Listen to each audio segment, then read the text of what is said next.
Namaste, Hideaway. Namaste. Namaste. It ain't even hardly worth debating. There's some folks just thrive on hating. And I'm still waiting to find out what that's all about.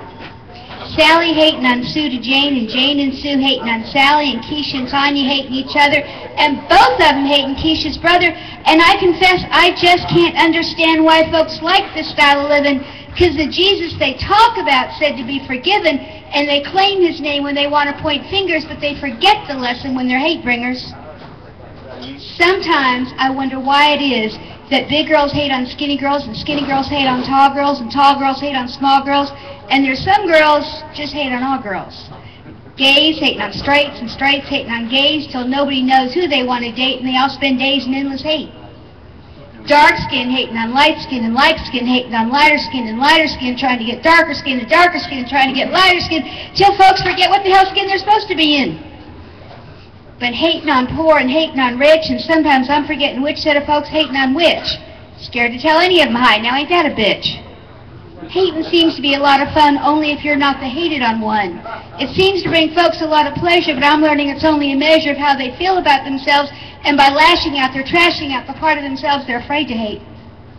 Don't know the answer. I'm not looking for one. I'm not trying to solve or cure anyone. I'm just trying to comprehend before it's too late and I become the hating one. Thank you. Mr. Terry. One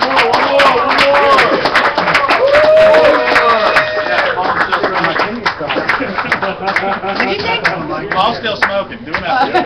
There's a one cigarette minimum. Yeah. I have my Kenny song that Hey, you, pretty lady, up there on the pole. Was that a little girl I just saw peeping out of your soul?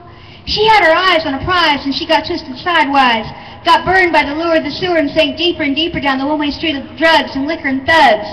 I see you shaking it, trying to be naked, and I wonder what happened to the dream when you were Daddy's little girl and Mama's little angel, and who sold you on the angle of thrust just to make paper? You're smiling at the tippers running your bottom on the zippers of whoever has the most dollars, while the little girl inside of you hollers, "Did you forget about me?" Traded black patent leathers for sequins and feathers, and baby dolls with sweet faces for G-strings and laces, gyrating to bases that no longer have meaning. They're only props for the product you're selling, with unknown voices yelling, "Come on, baby!"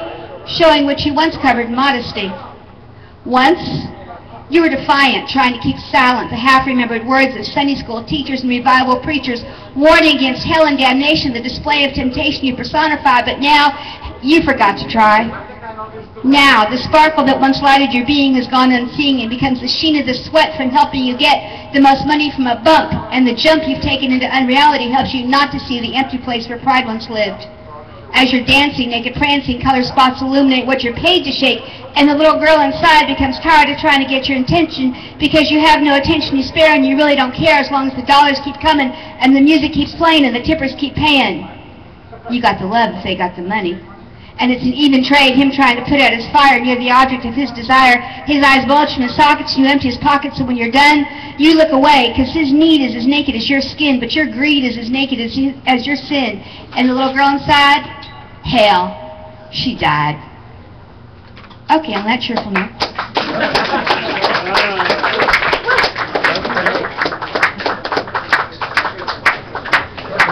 Get up and say it for me.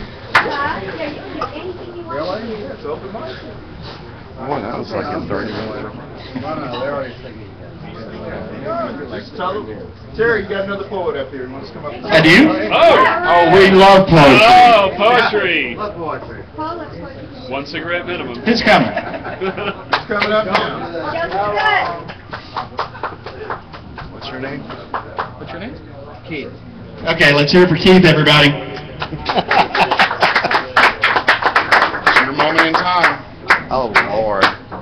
Now, what do you just pick this off of here and do what? If you want to hold it, yes, you can. Oh, thank you very much. Okay, this is called the Martini Song.